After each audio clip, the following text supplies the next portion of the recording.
Okay, so the 2-5, which is our second set of notes for tonight, are solving by square roots. So here we're taking the same idea of solving, but now we're going to have radicals in them, and we're going to go through how to deal with these.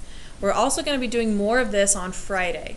So if you're still having questions after this video, yes, ask them during class, but we're also going to be doing these for a couple days. So just to keep you in the loop on that. So one of the nice things about solving square root problems is there is an actual step-by-step method that we can write out. So step 1, this is actually a 4-step process. So I'm going to go ahead and write down my 4 steps. And we're going to do these 4 steps with this problem.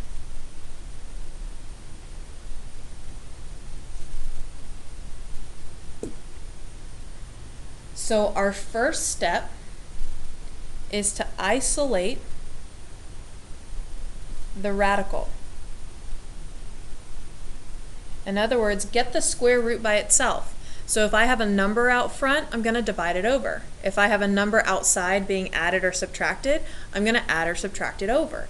I'm going to get it so that my square root is the only thing on one side. So I already noticed I have that. So step 1 is done. Step 2, undo the radical. So for this one, it's a square root. So to undo the radical, I have to square both sides. So we'll get 4x squared plus 9 on the left, and I'll get 25 on the right. Step 3, solve the equation. Because now that we have the square root gone, we have an equation that we can solve for.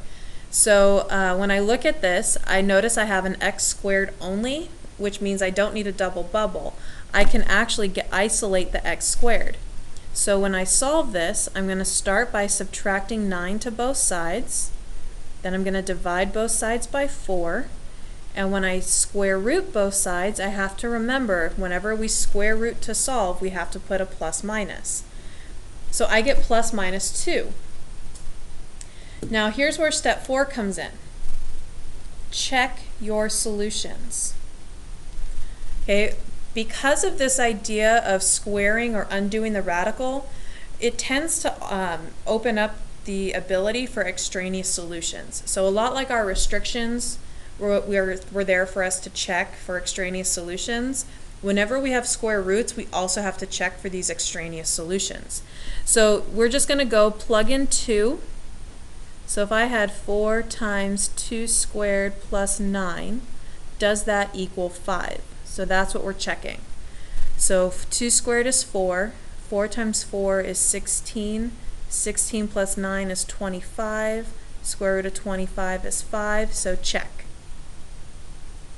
Then we're going to do negative 2. So I'll plug negative 2 in for x. Does that equal 5? Oops, I've got my squared. So let's see, I'll have 16 plus 9. That's the square root of 25. That does equal 5, so check. So because both of these came out, both of them are our answer.